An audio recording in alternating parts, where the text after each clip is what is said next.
name is Cindy. I'm Paul. Good morning. And welcome to our channel. We want to start out with a Carnival Fascination. We just actually went on the Carnival Fascination. You have actually probably seen our vlogs about the Carnival Fascination. But now we want to talk about our 5 likes and our 5 dislikes of the Carnival Fascination. Are you ready, Paul? Anytime you are, beautiful. Okay. Why is it not a foodie cruise, Paul? Well, there's not a lot of food options like you have on the newer ships. Even a Conquest line, you have a lot more food options. Everything from Mongolian grills to Indian to 20 different nationalities along the buffet. You just have so many options. On Fantasy Lines and the Fascination, you've got maybe 1 or 2 options. You've got guys, blue iguana. Don't get me wrong, I could eat blue iguana and guys on a regular basis. I'm good there. Definitely. What it is, they actually have the pizza and the deli in the buffet area. So what that means to me is, usually on the Conquest and the above ships, like the Dream and the Vista, they actually have these little restaurants outside where the Serenity deck is or where the pool area is. You get a lot of crowds, a lot of kids running around. But on the Fascination, they actually have it in the back of the ship where the buffet is, so it's actually very nice location. Yeah, and they have to, because the buffet area, especially on the Fantasy Line ships and the Fascination, the buffet areas are really crowded. Doesn't affect me too much because we normally don't do buffets. We usually do dining rooms or guys or the Blue Iguana or room service still available. An older ship. Yeah, it's definitely an older ship. There's no doubt about that. It was built in 1994, if you can believe that. They did do a major upgrade in 2015, definitely freshened it up a little bit. They added guys and Blue Iguana, but I sailed that ship, I'd say, what, at least 3 times? So I sailed it a few times before the upgrades, and I was still good with it. But it's a great ship. Nice ship. Is good for beginners. Now, what I mean by that is, it's a smaller ship, it's easy to navigate, less people, things are easy to find. Because if you start out on a higher line like the you start out on a higher line, you're going to be disappointed if you ever do anything less. Our first cruise was on the Conquest, so it was like, not very, like... First cruise was on the Conquest, second cruise was on the Elation, and we're like, oh, what the heck? Yeah, so we actually downsized, and we were like, wow, we really didn't know much about, cruise ships, so... Like I said, the fantasy ships are awesome to start out on your first.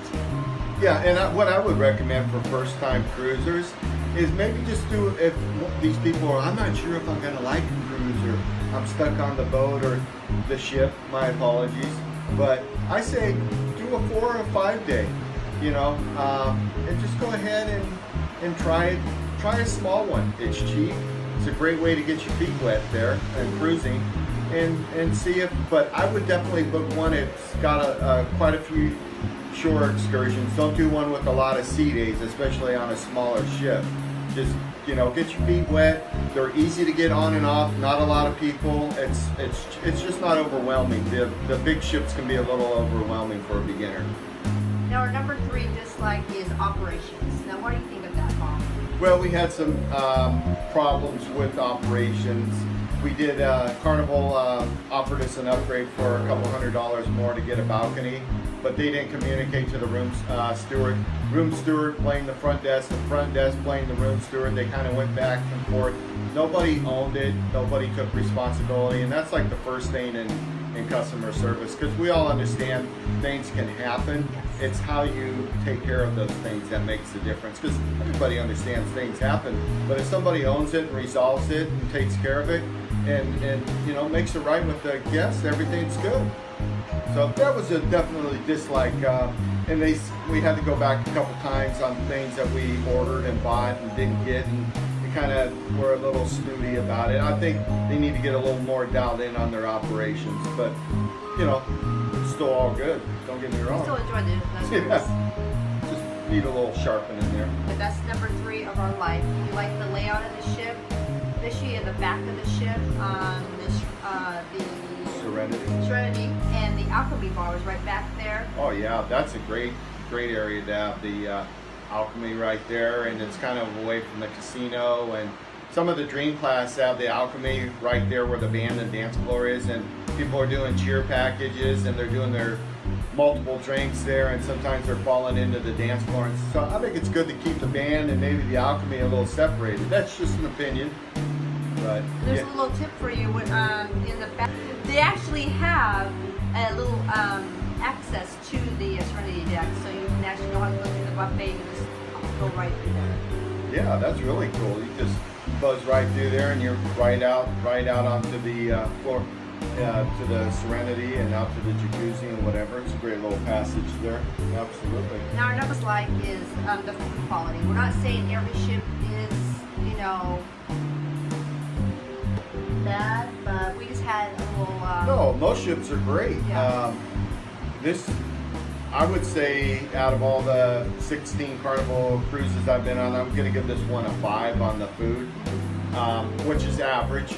Some was above average in the dining room a couple nights, but there was quite a few times that it was below average. I'd give it like a 3.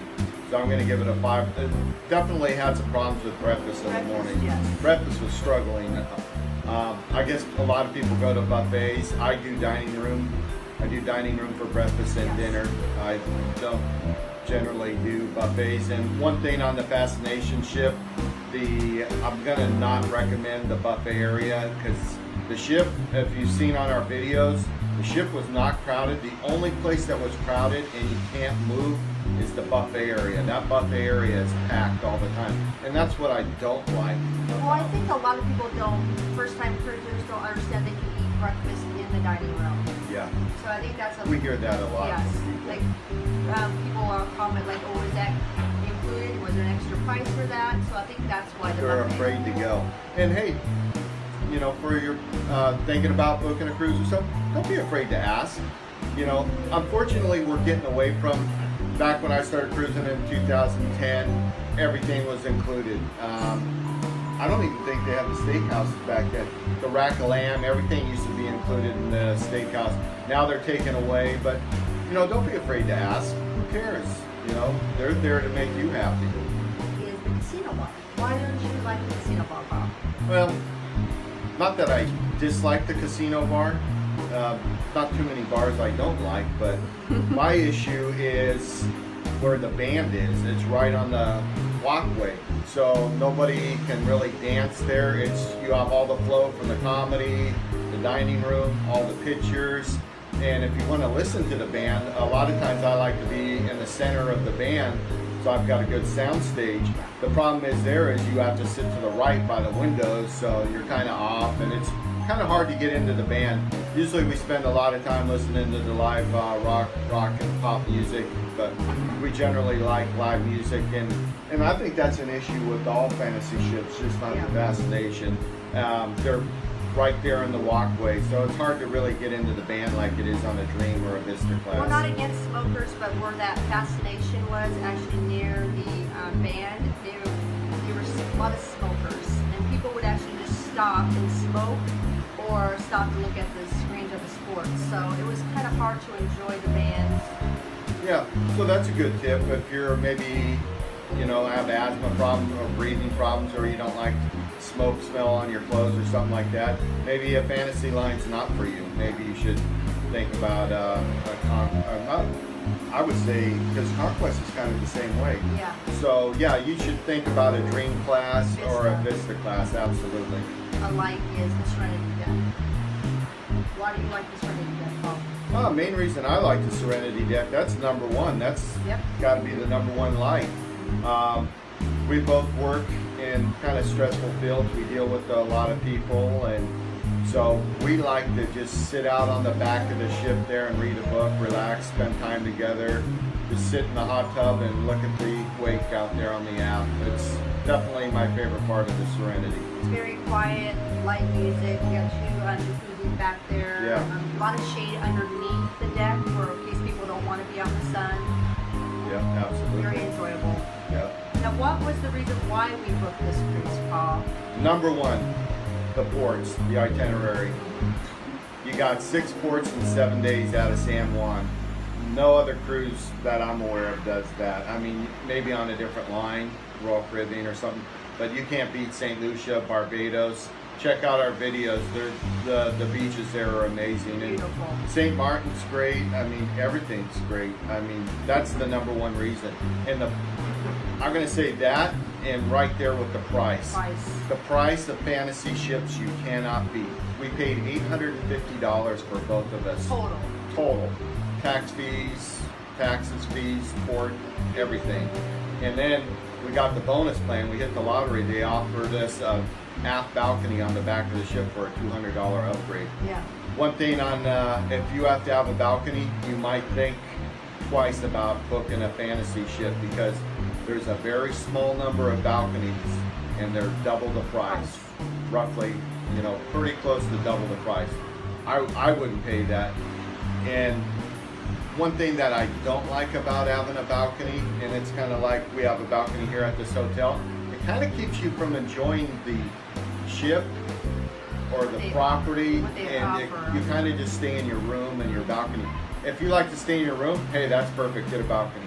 Yeah, but we like all the activities on the ship, the music. I mean, it's just our preference. So that's our 5 dislikes and likes about it. But I'm going to tell you right now, for the money you spend on that ship, I was just seeing the other day, it's at $409 per person. If you like to go places and do things, hit port. Yeah, and who cares if it's the newest ship or not? Because you wake up in the morning and you're already there. You've got the whole day. Now, if you're the type of person who wants to stay on the ship and enjoy the ship, don't book it. Don't book it. It's not a ship to stay on the ship and enjoy. Yeah. So, but we're getting ready to go on the Carnival Magic. We want to thank you all for supporting, subscribing, liking, and we're going to get out some good videos for you guys. Thank you all so much for tuning in. Thanks. Bye-bye.